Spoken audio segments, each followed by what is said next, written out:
این عارفه. ببین چه تعریف از عارف میده. پس در مرحله اول المنصرف به فکره میگه، یعنی عارف بی فکر عارف نیست از نظر شیخ الرئیس. عارفی که اهل تفکر نیست این چه عارفیه؟ حالا هر چی ادعای عرفان بکنه، یه شب بخوابه بگه من عرفان برام اشراق شد. اصلا سلوک مال عقله. مال عقله. سلوک مال عقله. ببین این خیلی تفاوت مهمی است که ما باید توجه داشتیم.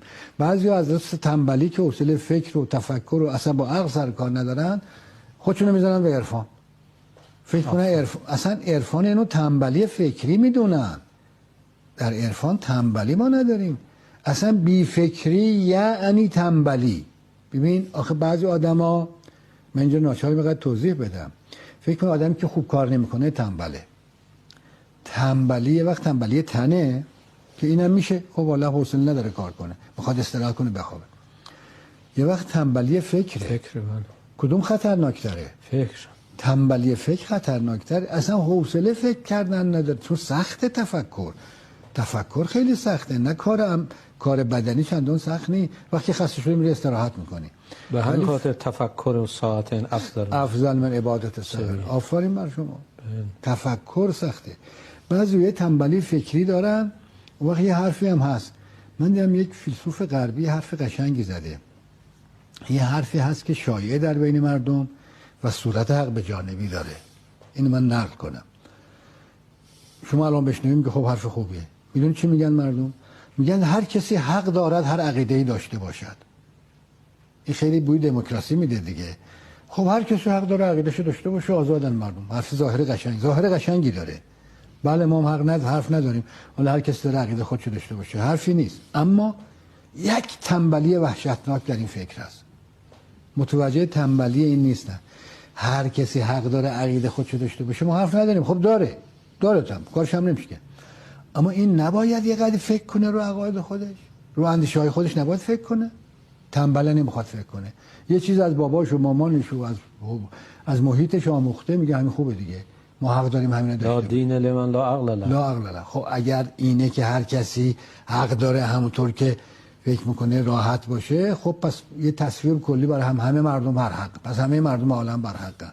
پس هیچ کس نباید فکر کنه. هر کس از بابا مامانش چیزی یاد گرفته همون داشته باشه. این تنبلی فکره. هر کسی حق داره هر جور عقیده هر جور میاندیشه هم کارو بکنه. بله این حقا داره، اما نمیتونه این فکرشو تعالی ببخشه. ببینم بر فکر باید تعالی بخشید. مون در یه فکری اصلا نیندیشن اون فکر نیست، عقیده نیست. اصلا فکر به ذات تعالی داره.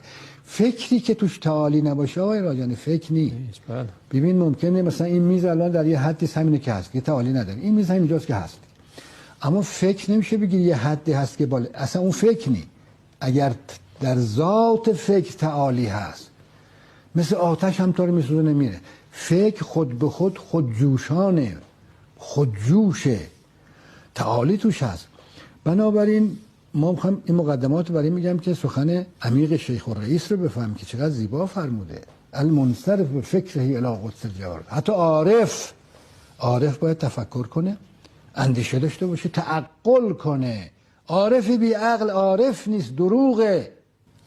آخه این چه عرفانی است که عقل توش نباشه؟ و چه دردی. اصلا جایی که عقل نباشه به من اینجوری کار ندارم. ببینم چیزی که پشتوانه عقلانی نداشته باشه چه ارزشی داره در این عالم؟ چی از عقل بالاتر هست؟ خواجه همینو میگه اون چیزی که اعتقاد ایجاد میکنه عقله. بسیار خوب.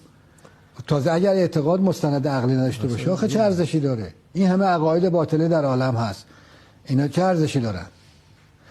پس اینجا کلام شیخ کلام عمیقی یک داره عرفان رو معنی میکنه. عرفای عالم متوجه باشند.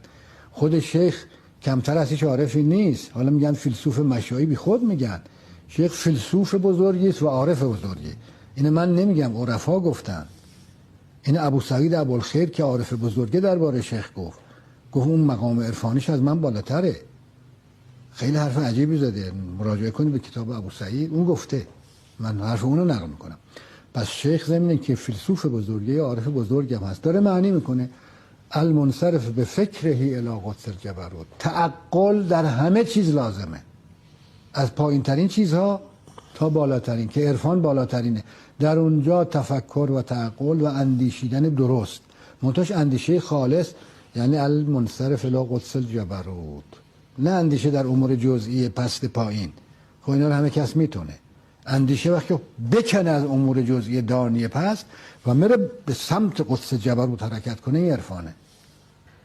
خب لطافتی که شرح خواجه بهش میده خیلی لطیفه، خیلی تمجید میکنه از این تعریف که واقعا تعریف بسیار جامع و مانعی است. اون تا اینو زینت میبخشه به کلام مولا امیرالمومنین، میگه آبشخور این سخن حکمت امیرالمومنین. اون حدیث معروف که قد احیا عقله و امات نفسه و دق جلیله و لطف غلیظه و برق الله لام اون کثیر البحر.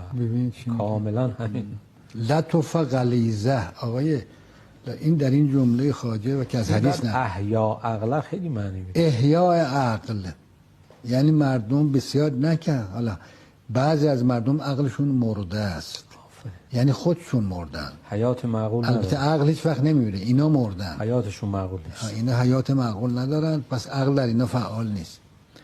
اون وقت ببین وقتی احیاء عقل به دنبالش چی داره؟ توجه کن جمله ها چقدر کلام است. به دنبال احیاء عقل وقتی عقل زنده شد، اون وقت لطف غلیظه، این چه جمله زیبایی است. یعنی غلظتش به تلطیف مبدل میشه، لطافت پیدا میکنه. غلیظ نیست، غلظت خشونت، سختی، صلب، عرض کنم قشریت، زور، بی منطقیه، اینا همه خشونت، غلظت. اینا آدمای غلیظی هستند چون عقل ندارن. آدم عاقل غلیظ نیست. غلظت یعنی چی؟ یعنی سختی، یعنی انجماد، یعنی غیر قابل انعطاف، عصبیت، ندانستن، نفهمیدن، اینا غلظته. لطف غلیظه، این نتیجه چیه؟ نتیجه احیا عقله. کسی که عقلش احیا بشه و کامل شه لطافت پیدا میکنه، تلطیف میشه، روحش ذاتش پاک میشه، مطهر میشه. لطف غلیظه، چقدر زیبا اینو بیان میکردن. انسان غیر عاقل لطیف نیست. یه حیوانه. حیوان چه لطافتی داره؟ حالا ظاهرش حیوان لطیفه، اما گرگ، شیر خوی درندگی داره. حالا ممکنه ظاهرش، پوستش، موش، رنگش خیلی قشنگ باشه، ولی خوی گرگی و خوی شیری توش لطافت هست؟ یا خشونت و حمله؟ خشونته. بله. لطف غلیظه یعنی غلظت فکرش، یعنی انجماد فکرش احیا میشه، پاک میشه، منظم میشه، خوب فکر میکنه، خوب میاندیشه، خوب میشنوه. لطف غلیظه. برق الله لام کثیر البرق. وقتی لطافت پیدا کرد، همون شروق نور الحق فی سره. شروق نور حق. اصلا انوار حق اینجا ظاهر، انوار حق همیشه هست. آقای لاریجانی ما فکر کنیم نور حق گاهی هست گاهی نیست، این اشتباهه. خورشید حقیقت همیشه میدرخشد. ببینم خورشید حقیقت غروب نداره آقای لاریجانی. اونجا که ما فکر کنیم حقیقت غروب کرده، ما غروب کردیم. خورشید حقیقت از ازل تا ابد همیشه میدرخشد. اونجا که ما خورشید حقیقت را نمیبینیم، ما چشم نداریم. یه مثال یک حکیمی گفته، من دریغم آمد اون مثال رو نگم اینجا، به ذهنم آمد الان. میگه اگر آینه صافی وقتی در مقابل خورشید قرار میگیره، یه آینه در مقابل خورشید قرار بده، هیچی نمیگه. خب شما آینه رو میبینید ساکت. اگر این آینه چشم داشت مثل چشم ما، چی میگفت؟ خورشید در خودش میدید. اگه چشم داد، چون خورشید منعکس میشه در آینه، و اگه آینه چشم داد در خودش خورشید میدید. وقتی چی میگه؟ من خورشیدم. توجه کن چی میگه. اگر آینه وقتی در مقابل خورشید قرار میگیره چشم داشت و سخن میگفت من خورشیدم. چرا؟ چون خورشید در خودش میدید. چون چشم نداره چی نمیگه. خورشید همیشه هست، آینه زبان نداره بگه، چشم نداره ببینه. خورشید حقیقت همیشه طالعه. یک لحظه خورشید حقیقت غروب نمیکنه. ما اگر نمیبینیم و اشعه تابناک اونو درک نمیکنیم، ما نابینا هستیم، کوریم، چشم ما نمیبینه، چشم نداریم، ولی ما گفتیم خورشید حقیقت. برق لام کثیر، برقی از منزل لیلی بدرخشید سحر، وح که با سینه مجنون دل افکار چه کرد. چقدر زیباست. خب استاد یه میان برنامه ببینید.